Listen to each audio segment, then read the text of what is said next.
There is maybe a little bit more seen, but not a great deal.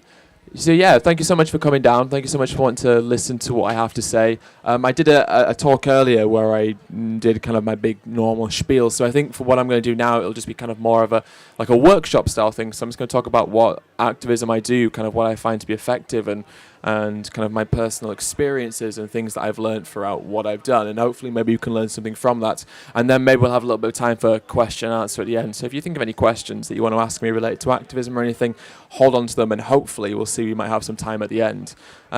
For those of you who did see me speak earlier, sorry if I start by saying something similar to what I said at the start of the last talk. But I think it's important to kind of go through and kind of talk about how I got to where I am now. And I've been self-reflecting a lot recently about experiences that I've had in my life and trying to work out what is it that caused me to get to this point I'm at now. Because I often think, like, how did I end up here? Like, what trajectory did my life go down for me to end up being here now? Because if you go back a couple of years and you said to me, oh, look, Ed, you're going to be an activist and you're going to stand up for the animals and you're going to speak up for the animals and do all these things that have been said, you've got the wrong Ed, that's not me. I'm not interested. I want to watch films and go out and party and stuff like that. I'm not interested in speaking up for the animals. But here I am. So I've been interested in trying to work out why that's happened. And I've been thinking about this moment that happened in my life maybe 10, 11 years ago. I was in year 8. It was an English literature class, and I can't remember, for whatever reason, we were talking about vegetarianism. I never knew what a vegan was growing up. I didn't know what a vegan was until I went vegan, really. But we were talking about vegetarianism in this English literature class, and for some reason I felt really self-entitled, and I put my hand up like this, and the teacher was like, yes, Edward, and I was like, all vegetarians are pale, weak, and skinny. And she kind of looked at me. And it was really ironic, really, because I was pale, weak, and skinny, but it was just totally over my head. Like I didn't have any sense of irony when I was young, obviously. Now, there was this girl in my class, she was called Natasha Bannister, I remember her so well, and she was veggie, and she looked at me with this pure disdain in her eyes, and she was like, how dare you say that to me? And I was like, I don't know what I've done wrong. I thought that I was just regurgitating the truth. I thought that if you didn't eat meat, you'd be weak, and you'd probably be pale because you didn't get iron, and you'd be skinny because you're not getting the fats that you need to be healthy and all of these things. And she looked at me, and I remember thinking, gosh, like, I must have said something really offensive. But vegetarianism, the only time it was ever discussed in my life was when it was a joke, and it was something we were mocking. When I was growing up, the only time my family would ever talk about being vegetarian was when it was a joke. It was something to laugh. The concept of not harming animals or not eating animals was something to be mocked, not something to be respected. It was the butt of a joke around the dinner table when we were eating our animal flesh meals. And I was thinking about that, and I was just thinking it really reinforces to me kind of that conditioning that I had, because I was just saying what I'd been told to say. And that's obviously what I'd heard so many times in my life, that as soon as I heard the word vegetarian, that's what came to my mind, pale, weak, and skinny, right? And that kind of scared me a little bit, because I realized that I was a product of a society that raises me to believe these things. And then when I have conversations with people and they say to me, oh, well, you've got to eat meat to be strong, it seems ridiculous, but I see what they're saying, because that's exactly what I used to think. So I can't be like, well, you're a fool, because I was that fool too, right? I want to flash forward now 5 years ago. So this is just before I looked at going vegetarian. I had a friend who was vegetarian at the time, and I ate meat, and we were ordering pizza one day, and I said to him, should we get bacon on the pizza? And he said, no. And I said, what do you mean? Why would we not get bacon on pizza? I mean, bacon belongs on pizza, right? I mean, can you even call it pizza if there's no bacon on top? Bacon's life, isn't it, And he was like, Ed, I don't think an animal should die for a pizza topping. I said, what are you talking about? These animals are bred for that reason. We give them life, they give us bacon. It's a simple little bit of equation. That's how it works. That's life. But obviously it's not. It's death, right? And the concept of not consuming animals was so foreign to me. It seemed so absurd to me. I mean, it's all I'd ever known. I'd been raised to believe it was fine, like most of us had done. Most of us lived such a large part of our life thinking that it was acceptable. It was cultural, it was moral, it was social. Why would I ever question it? And when someone said to me that we shouldn't, my reaction was to be, you are wrong. Okay? Like, why is it that I had such a defensive reaction to that? There's these moments in my life that I've been thinking about, and even though they didn't make me consider anything new, there were pivotal moments in my life that I like to think back on now, and I wonder if there was something lodged in there. Who knows? The big thing came for me 4 years ago. May 2014, I came across this story about a truck carrying 7,000 chickens crashing just off the M62 near Manchester, and the truck was full of ex-egg layer hens. So they come from, I think they were from free-range barns. Not that it's really relevant, but they were ex-egg layers, about 72 weeks old. They were on the way to the slaughterhouse to have a knife pulled across their throat, and the truck had crashed. And I remember reading this story. It was in the BBC. It was online. I was reading about it, and he was saying how hundreds of these birds had died in impact. I think it was 1,500 in total, 1,500 lives lost just on the impact alone.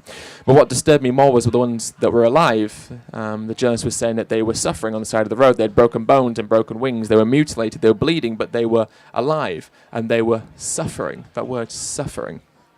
I recently saw some pictures from the crash because I met a couple of people who were vegan, and they went and rescued 3,000 of the chickens and rehomed 3,000 of the chickens. An incredible thing. But they showed me pictures from the crash, and the animals literally had their beaks hanging off, holes in their face. Their combs were hanging off. One of them literally had half their face hanging off, but they were alive.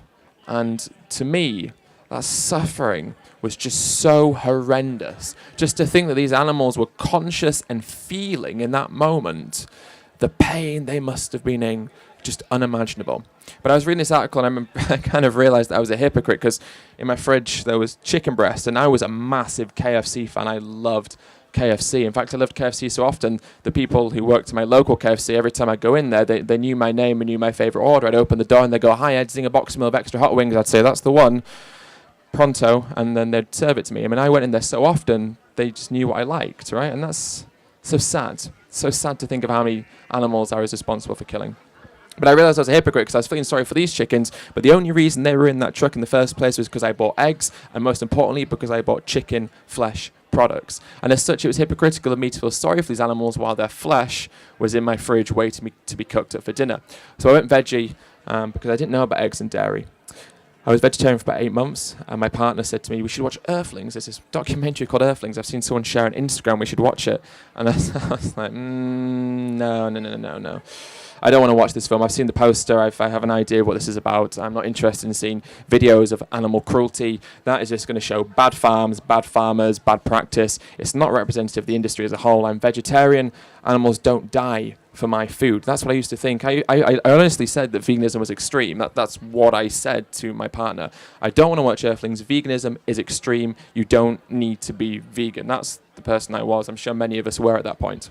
Anyway, she mentioned it for about 6 weeks. One day we're in bed. She gets the laptop out. She puts Earthlings on. She says, "I'm watching it. You can get out of bed, or you can stay in bed and watch it." And I'm pretty lazy on the morning, so I was like, "All right, I'll watch it," which I'm glad I did. But 90 minutes later, I'm crying my eyes out. Just can't understand the severity and the magnitude of what's happening, the brutality of it all. It was just, I realized it's so much more than just meat, and it's even so much more than just dairy and eggs. It's not just food, it's entertainment, it's testing, it's clothing, it's everything. And I had no idea until that point just how much animal exploitation has integrated itself into every single aspect of our lives. If you just look at the magnitude of it, it's absurd. Absolutely absurd how reliant we've come on exploiting the lives of sentient beings. And I was forced to reevaluate myself and ask myself questions like, how do I morally justify this? Questions that I ask people now. These are the questions I ask myself. How do I morally justify this? Are my taste preferences worth more than the life of an animal? Is my vanity worth more than the life of an animal? How do I justify doing these things to living beings who want to live their life?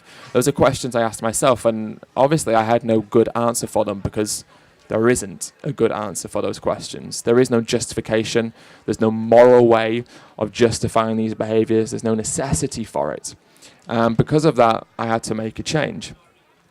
So I made that change to veganism. And when I first went vegan, I was kind of a bit of a quiet vegan. I was really scared. Like, I didn't want to be labeled preachy or militant or extremist. I was so afraid that I'd be one of these horrible vegans that bullied everyone and made them feel guilty for eating meat. And I didn't want to do that. I just wanted to be a normal person who just didn't eat animal products and just sat around and watched people eating their animal products. That was the vegan I was for quite a few months. But it started to wear me down, and it started to annoy me and frustrate me. And I went around to a friend's house, and they cooked a big vegan meal. And I was like, this is wonderful. They've cooked vegan food for us all. Oh, but they cooked steak for themselves. So they cooked me a vegan meal, but they cooked themselves a steak to have with it. And I remember feeling really frustrated by that. And I remember thinking, just why did you have to do that? Why did you feel the need to cook a piece of cow when you'd already cooked a delicious vegan meal? It bugs me. So I educated myself as much as possible. And as I was doing so, I realized that silence is complicity. If we remain silent in the face of adversity and in the face of injustice, we are complicit in that injustice. To see something bad happening and to turn a blind eye simply because we're not participating in that immoral behavior simply is not good enough anymore. And I realized that I had a moral responsibility and a burden that laid on my shoulders that said, now that you know better, you should do better. And because of that, I felt that fire inside of me, that passion to do something about it, because no longer would I want to be silent when I knew that those that I cared about, the animals that I so dearly cared about, while they were suffering, if I said nothing, their suffering would continue. So that's what encouraged me to be an activist. And so I set up my YouTube channel, and I tell you what, like, I filmed some videos, and they were absolutely dreadful. And my arms are like all over. I'm like proper sweaty, and I feel nervous, and there's nothing natural about it. And I'm like, hi, I'm Ed. Welcome to my channel, where I'm going to talk about veganism. And I was like, there is no way I'm uploading that. Not a chance that people on the internet are going to see that. So I had to reshoot these videos a few times, and eventually I was like, just put it up there. Let's see what happens. And it kind of went from there, really. And one day I got this message from someone. They were like, oh, we're going to go do some street interviews in Camden. Would you like to come along? And I was like, street interviews? That sounds incredibly scary. What does that mean? They're like, oh, we're just going to go and speak to people about veganism. We're going to ask them questions about veganism. I thought, oh my goodness, strangers. Like, that sounds terrifying. I can barely talk to my mum about it, let alone strangers, right? But anyway, I went along. It was a cold, drizzly day. And I loved it. I had a great time. I thought it was brilliant. I had this conversation with this lovely American couple. I remember them so vividly. And they were really receptive. And I thought, you know what, this is a great thing to do. So I kind of started to learn how to speak to people. And I started to watch videos on YouTube. What about body language? What sort of words can we use to encourage people? What are persuasive forms of communication to help people understand what it is that we're trying to say? And I came across this one method called the Socratic Method of questioning. Now, the Socratic method comes from Socrates, the Greek philosopher, and basically, fundamentally, what it means is that you ask questions rather than giving answers. It's so simplistic.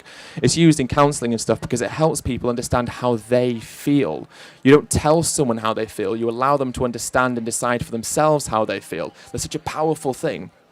So if you're having a conversation with a non-vegan, you say to them, there is no humane way to kill an animal, you're telling them that, and they might not really grasp what you're saying. But if you say to them, do you think there's a humane way to kill an animal? They're forced to think about it themselves.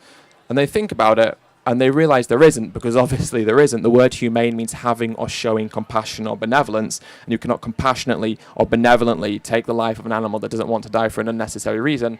By default, there is no humane way to kill an animal. When you ask someone that, they realize that. So they'll say no, but they know that that no is what they truly think. That's very powerful. So rather than being told how to feel, they discover how they feel. Now, the thing about animal product consumption is we've never considered it before. We've never really thought about it before. It's not something we've ever had a conscious kind of question ourselves about it. It's just something we do subconsciously. We're raised into an environment, into a society where it's just the norm. And if something's the norm, we don't question the status quo. We just simply abide by the status quo. And before long, we're just making decisions unconsciously without ever questioning whether or not they align with our true morality. So when you go into a supermarket, or when I used to go into a supermarket, I'd pick up steak, but I'd never go, this is a cow. And I'd never think to myself, should this cow have died for me? Because if I did, I wouldn't have bought it. But I never thought that. I just unconsciously bought it. So when we ask people these questions, we're encouraging them to think about something they've never thought about before. And it can be so simple, but so effective. Just asking people questions like, do you love animals? I mean, everyone loves animals, or at least likes animals. I was an animal lover. I was a big hypocrite. I loved animals, like David Attenborough all the time. Yeah, Blue Planet, loved it, Absolutely, of course I did. In fact, there's a festival, I don't know if it's still on, called Whale Fest. It used to be here. And I went every year with my partner. We loved killer whales. We saw blackfish. Thought, bloody hell, we've got to save the killer whales. So we came to Whale Fest every year and showed our support to the whales while eating like cheese pizza. I mean, it was just, that's the kind of person that I was. The person that I'm sure many of us were. But I was an animal lover. But no one ever asked me if you can love animals and eat them. No one ever asked me that question. So why would I ever think about that question? Because in my eyes, some animals were here for us and some animals were here with us. Whales are here with us. Pigs are here for us. Dolphins are here with us. Chickens are here for us. I had these weird moral distinctions that so many of us have. I had never questioned it because no one ever asked me. Now, the chicken truck crash, what that did is it caused me to think about something in a different way. And I realized that these animals, the animals that I ate, like the animals that I loved, had the capacity to feel and suffer, and inherently they wanted to live their life. That's what I discovered. So that caused me to think about something in a whole new way. So these questions that we ask people when we're having conversations, what we're doing is we're encouraging them to think about something in a whole new other way. And that's why it's so effective, because it encourages them to question themselves. Now, when we have a conversation with someone, who, it doesn't matter if it's a stranger, a family member, a friend, we're not trying to turn them vegan in that moment. That's not the purpose of that conversation, because the chances of that are very, very slim. And if we aim for that, we'll always be disappointed. What we're trying to do is plant that seed in their head, that seed that makes them question their behaviors, makes them think, you know what, I want to go home and research this and look into this and watch those documentaries and look at those links and read those articles. That's our job, not to turn them vegan, to give them that little spark that encourages them to look veganism up and explore it for themselves. So that's what I always try and recommend to people. Don't get hung up about turning people vegan, because you won't always. Plant that seed in their heads. Now, sometimes people think if they have a negative conversation, that's it, they've done a bad job. I don't believe that that is necessarily the case. Even if you have a negative conversation, it doesn't end very well. You've caused the person you're speaking to think about something differently. Now, we're all going to make mistakes as vegan advocates and vegan activists, and we'll sometimes say things that maybe aren't the best idea, and we'll sometimes come across in a way that probably isn't the most effective, or use the best body language. But that's okay. Learn from our mistakes, because even if it doesn't end very well, it doesn't mean we've done a bad job, because we've planted that seed, or at least made them think about something they've not considered before. And you never know where that's going to lead someone. You never know where that's going to lead someone. I have people telling me horrible things. They're angry at me. They're outraged at me, because I've said something that's irritated them and annoyed them, but then it leads them on a path that helps them realize that maybe what I was saying was making sense. So even if someone seems irritated and annoyed at you, don't worry, because you just never know. Maybe it will lead them on the path to veganism. Now, I do advocate very strongly that we stay calm, and we stay logical, and we stay rational, and we stay grounded in facts, and we stay grounded in just credible information. We don't need to lie about what we're saying, because what we're talking about is serious enough that we don't need to, over-exaggerate. I use hyperboles. Let's just give it to them straight. Let's talk to people in a manner they understand, but give it to them straight. Now, what we try to avoid, what we should try to avoid, is being overly angry at people. Now, when I first went vegan, I had this conversation with someone, and they were talking about killing animals. And I was like, well, how would you like it if your mum had electricity put through her head? And obviously that wasn't very effective, right? Because they just went on the back foot immediately, and they were like, I really didn't like what you just said about my mum. And I was like, well, I don't like what you're saying about cows, but there's aggression there, right? It's true. And the conversation ended not very well, and the guy was like, I'm really unhappy with what you've said, and I realized I've done something wrong, so I had to self-reflect. And I thought, what did I do wrong? Okay, I was aggressive, first of all. My comparisons were probably not very good. We shouldn't compare what's happening to people's families. It's too close to home, okay? Let's not involve people's personal lives into this. We don't need to do that. Let's keep it objective. So I self-reflected, and I realized actually it'd be much better if I was just calm and rational and reasonable. But I realized the problem was I didn't know enough. And the person was saying stuff that I didn't know how to respond to. Now, if we don't know how to respond to someone, our automatic reaction is to get frustrated. And when we get frustrated, we get angry. And then when we get angry, we lash out, or we say things that aren't very effective. And then we have these terrible conversations. And then we're like, oh, gosh, I did a terrible job. I should never speak about animals again, right? So what we have to do is equip ourselves with as much knowledge as possible. Because when we do that, we'll be armed for anything that someone says to us. So when people say to me like, oh, you're quite calm when you speak to people, it's because I know what I'm going to say. It's because I know what it is that I should say, because I've said it not only a million times before, but I've looked into it and I've researched it and done as much information or as much looking for information as possible. So that means when someone says about taste, or someone says about humane slaughter, I know what to say to them, whereas before I didn't, which means I can stay calm now because I know how to respond. So when people say to me like, how would you do it? It's so simple. Arm yourself with the information and practice. Practice with yourself, practice with a family member, practice with a friend. Go home and get your mum or your friend or your flatmate or whoever it is, your partner, to say to you, lions eat meat. Get them to say it to you. And then how do you respond to that? Respond to that question. Circle of life. Respond to it. Get them to go through the excuses that people will use and then respond to them. And the more you do it, the more it becomes like clockwork. And all of a sudden it becomes second nature because you've said it so many times before, you know what you're going to say. So I always just say practice in the mirror, practice in the shower. Sometimes I'm washing myself and I'm like, protein though. I'm like, well, you can get protein from nuts and seeds and grains and soy, right? But it's so simple, but it's But it's just things like that really help, because you need to practice and get it into your head. And honestly, sometimes I'm in bed at night and all I can think about is this stuff going through my head, and it can be frustrating, but it's there. And I think that's what I always say to people, is just the way to be calm is to be well informed, and then we can be proper advocates and we can speak up on behalf. I also think it's important to note that you don't have to do what I do or what anyone does. And I'm really honored to be speaking to you, but I also find it frustrating because I don't think that my voice is any more valid or any more credible than anyone else's voice. And I'm just speaking from my own subjective personal opinion, and I'm no way saying that my method is the best method or the only method, and if someone disagrees with me, they're wrong, because that's not true. Every single voice in this movement is credible and it has just as much value as anyone else's. And even though I have the platform to speak to you, by no means think that I'm doing something that you would never be able to do, because it's simply not true. I came to VegFest Brighton 2 years ago. I didn't know anyone. It was just me and my partner. We didn't know anyone. And we came and we were inspired by all these talks and we thought it was wonderful. And then we went home and implemented it in our own life. So just think that your voice has the power to create such an amazing change, such a profound change. It's like a ripple effect. You think of a river and you put like a drop of water and it ripples out. And that one drop of water all of a sudden has made a massive impact on the river, right, or on the pond, or whatever it is. Now, every vegan is that one drop. So you're that drop that goes into the pond. And when you have a conversation with someone, your friends and your family, that ripple enlarges, and they do the same with their friends and their family, and it keeps going on and on and on. And all of a sudden, that one person who's just the one drop in the pond has had such a big effect and has had such a profound change on so many people's lives. So please, what I always implore people is just believe in yourself. We have to feel empowered to know that we can make a change, because we have to make that change. The responsibility does lie on each and every one of us. It does. Because when you know better, you have that responsibility to do better. And we have to use what we have, the skills that we have, the voice that we have, to speak up. Now, that doesn't mean you do what I do. It means you can do what you can do. What are you good at? What do you enjoy? What can you do in your spare time? Can you go to events? Can you go to protests? Can you take part in campaigns? Maybe you can't. What can you do? Look at your own life. Look at your own situation and assess, what is it that I can bring to the table? Because every little thing matters and counts. Now, you may not think that it does, but I promise you, every conversation that we have, every post that we share, every video that we're involved in, whatever it is, has such a big impact.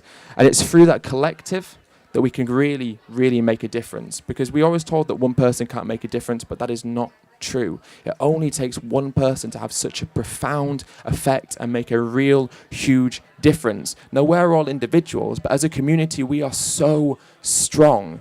We're such a small percentage of people in the UK, so very small, 1 to 2%, but the voice that we have and the impact that we are having is absolutely massive, phenomenal. We're all over the TV, on the radio, on social media. We're wearing t-shirts and hats in the streets. Everywhere someone goes, all they see is the word vegan. They go into a shop, there's a vegan menu. Wagamama's has a vegan menu. Nando's has vegan burgers. Tesco's has a whole range of plant-based vegan options. It is something that is growing exponentially. And for such a small amount of the population, we are the ones fueling that change, okay? But we have that responsibility to keep fueling that change. Now, I honestly believe that a vegan world is going to happen. I don't know when it's going to happen. The when is up to us. We decide when that vegan world is going to happen. I promise you it will. But the when is on each and every one of us to decide. Now, if we want it to happen quickly, then we have to ask ourselves, what are we going to do about it? How are we going to make sure that it does happen quickly? Is being silent going to help? No, it's not going to help. Is being vocal and talking going to help? Yes, it is. It doesn't mean that you have to be on the streets protesting. It doesn't mean you have to do the things that you see online. It just means speaking to your friends, speaking to your family, and building up that confidence. Activism is a journey. Everything in life is a journey. Everything in life is about practice. Don't need to throw yourself in the deep end. Start small. Get confident. Start speaking up. Learn what it is that you can do, and you can branch out from there. Next thing you know, you'll be anonymous to the voiceless. You could be at a vigil. You could be at a protest. You could be making videos. You could be online. You could be doing anything that you wanted to do. But just start off small with what you feel confident doing and work your way up. That's what I did. That's what I implore everyone to do. Start off with what you feel confident doing and build yourself up. Now, I run an activism organisation in London called Surge, and we focus very heavily on community building, because what we believe is that we have to form that community and have like-minded people to feel that strength. Being vegan can be so isolating at times. Attention, please. The show will be closing in half an hour. We're all right. And the show is open again tomorrow from 10 All right, okay. A reminder that clocks go forward an hour and tickets are still available to buy online at www.brighton.vegfest.co.uk. Tickets. Cool. All right, thank you. Stall holders are reminded not to move structures under the venue until the venue is clear of the public. Thank you. All right, okay, cool. It's about community building because we are also isolated and it can be really daunting for us. VegFest is a beautiful thing because we're surrounded by like-minded people and we're surrounded by people that we share such intrinsic values and messages with, and it makes us feel good, you know. It makes us feel good because we can go and we can shop anywhere and it's just vegan everywhere. Everything is vegan. No need to look at labels, no need to worry about it. We're not going to see someone eating something that's from a dead animal. It's a beautiful place for us to be because we feel safe, and it's a place that we can feel in harmony. But when we leave and we go back outside into Brighton, that's not the world we're leaving into. It's not. And that can feel isolating and horribly lonely for so many of us. So it's important that we form those communities and we meet like-minded people and form those bonds, because that's how we have the strength and the conviction to carry on. We need to feel that passion inside of us, that fire inside of us. Now, the way I do it is in a multitude of different ways. But if I ever feel like I don't want to get up in the morning and I don't want to go to that vigil, or I don't want to do that activism event, or I don't want to edit that video, I don't want to do whatever it is that I'm thinking about doing, I think about the experiences that I've had. I think about the places that I've been to, the animals that I've seen, what I've witnessed both in videos but also myself and in person. That's what sparks that passion inside of me. That is why we have to make sure that we don't ignore the suffering of animals. Because if we pretend they're not suffering, we lose that fire inside of us. We can become apathetic. I'm not saying that you're apathetic, but we can become apathetic if we turn away. Now, most of us agree, well, we all agree that the violence is horrible, and so many of us don't want to see it. And I understand why. But we need to feel that drive inside of us to make us do things that normally we wouldn't do otherwise. Activism is about putting yourself second in so many ways. It's about recognizing that our convenience and our comfort is not our priority. Our life is not just for us. It is an opportunity to create a better world for every single living being. The life that we have is a privilege. The existence that we have, in the body that we have, in the species we are born into, is a privilege. And with that privilege comes responsibility. Uncle Ben, right? With great power comes great responsibility. But it's true. But we have that power, okay? Because we are the ones who are dominant. People sometimes say to me, humans are the dominant species, right? That is why we are allowed to do these things. And I agree, humans are the dominant species, but dominance doesn't mean power and oppression. What it means is caring and looking after those in a position of power and dominance. Have a responsibility to care for those less vulnerable. We do it within our own species. We look after children because they're the most vulnerable. Well, animals are the most vulnerable. So why do we use their vulnerability to oppress them when we should use their vulnerability to care and look after them? Gosh, where have I gone with that? All right. On a big tangent. But what I'm just trying to express to you is that we all have to come together to create that change. Because when we leave here today, it will not be the world that we want it to be. So how are we going to create the world that we want? How are we going to do that? By being active and by doing something about it. By using what makes us all individually unique. That power, that feeling, that fire, that skill, that technique, that drive that we all have, that's what we have to use. Now, people do often ask me if I think a vegan world is possible, and I said earlier that yes, I do think it's possible. But it isn't always so easy to feel that way. And I feel that I'm optimistic today because I'm at VegFest and I'm wandering around and it's just hundreds, thousands of people that feel the same way that I do. And I think, wow, this is it, like we're going to do it because I can see it in front of me, like it's happening, and you read all this positive news and stuff, but it can be so difficult to see that. And it can be so difficult to remain hopeful. I think there's a spectrum. And we have to sit in the middle of the spectrum. We can't be too comfortable, but we can't be too full of despair. We have to find that midpoint where we're comfortable enough and we feel confident enough to get out there. Because if you feel too hopeless, you won't have the drive to do it. But if you feel too comfortable, you'll become complacent. We have to remind ourselves of the atrocities that are continuing, but at the same time, we have to look for the positives and see what's happening and the real change that is occurring. And I promise you that change is occurring. But let's never lose sight of what is actually happening every single second of every single day. Sometimes I scroll through Facebook and it's just full of positive news, and that's amazing. But we have to make sure that we remind ourselves of what's occurring every second in this country and indeed across the whole world. Animals in farms, animals being mutilated, animals suffering in pain both psychologically and physically, and animals in laboratories, in circuses, in zoos, and in slaughterhouses.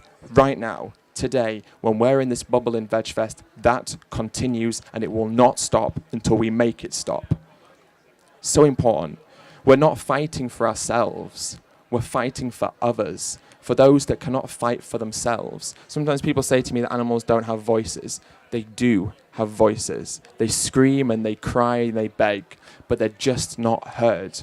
We have to be the ones to make their voices heard. Now, to the animals, we are the devils of the planet, and they live in an eternal hell. But it doesn't need to be that way. We can create a world where tolerance and passion, or peace and equality, are just the normality. No longer violence, no longer injustice, no longer atrocities. We can create a different world with tolerance and peace. But that does lay on each and every one of our shoulders, and I appreciate that it become a little bit like a repetitive thing, right, where I'm just saying the same stuff over again.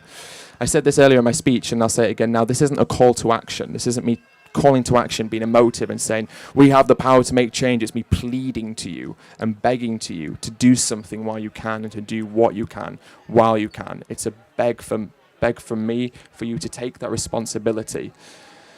Sometimes I find it really difficult and I find it hard to express myself, and I find it hard to allow those emotions to sink in. At times I feel completely desensitized to the reality of what's going on.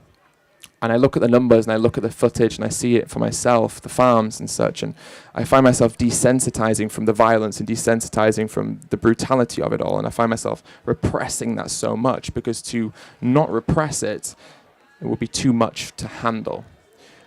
And we have to share that. We have to all share that emotion that we feel. We can't allow others to bundle that oppression up or that repression up and to feel it all themselves. Let's share that as a community and face everything together, because we're strong together. And if we've made this much of a ruckus already of just 1 to 2% of the population, imagine what we will do in a few years. The next 5 years are going to be massive, absolutely massive. I promise you that. But we can make a bigger change than will occur organically if we do something about it. I feel like I've waffled on a little bit. If you have any questions, please feel free to ask them now. I really appreciate you listening. And if I think of anything else that I want to tell you, I will. But if you have any questions, please let me know. Thank you.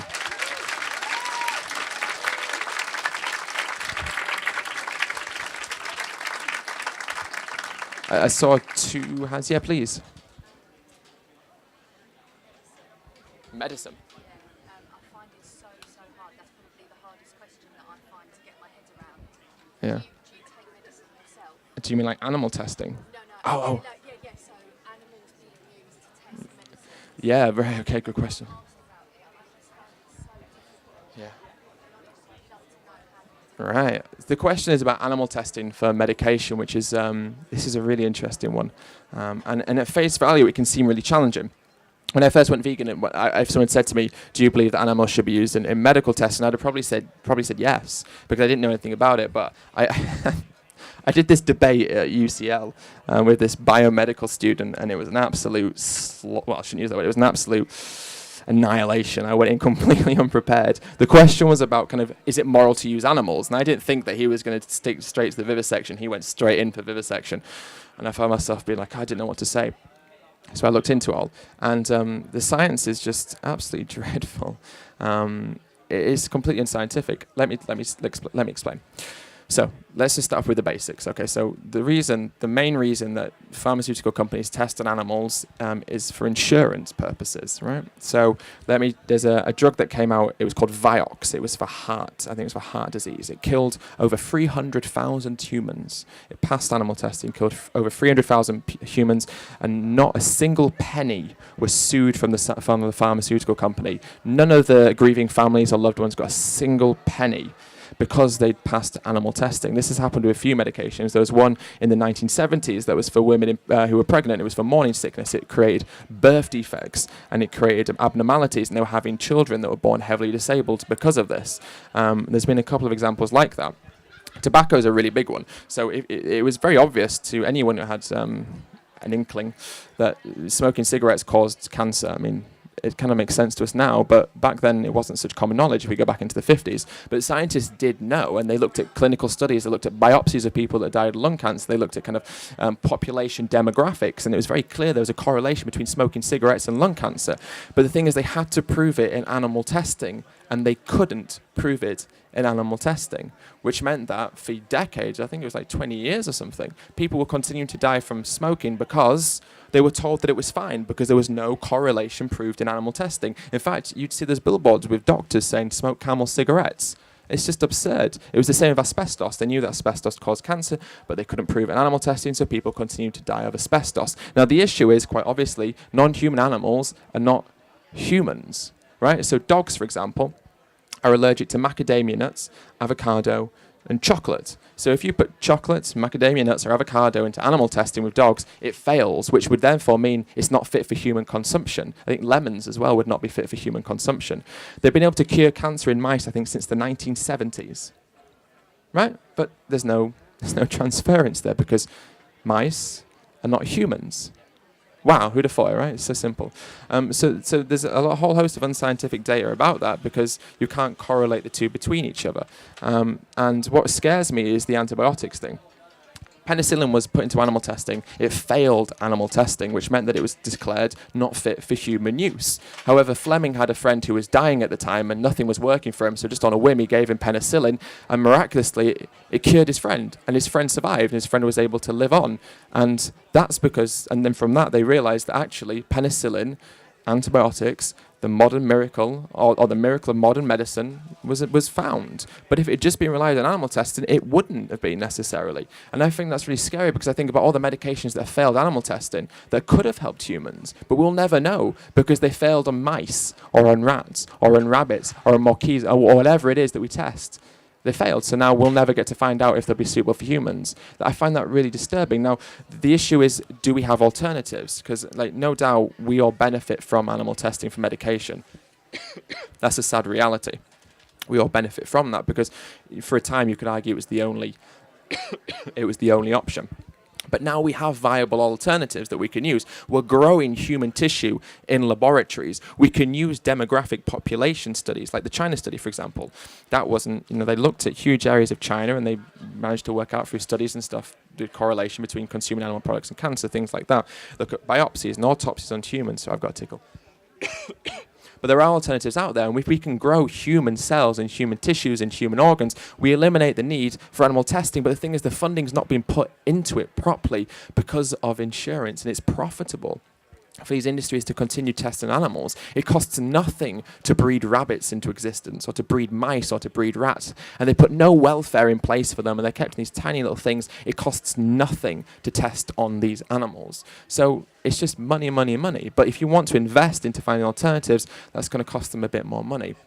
The government gives huge grants, huge subsidies, taxpayer grants to universities and to these industries to continue animal testing. And the sad thing is, in schools or in universities, I think where 50% of animal testing occurs, a lot of these tests aren't there to achieve anything. They're not there to do anything. It's just there for the students to learn. So they give the mouse whatever disease it is, and then they kill them. It's not there to prove anything or to discover anything. It's just so they have practice testing on animals. And they've been doing these tests in UCL on animals, giving them excessive amounts of paracetamol to see how it reacts with their liver. We know that if you take too much paracetamol, it will destroy your liver. We've known that for so long, and yet we're still testing these things on animals. It's so archaic and so horrible.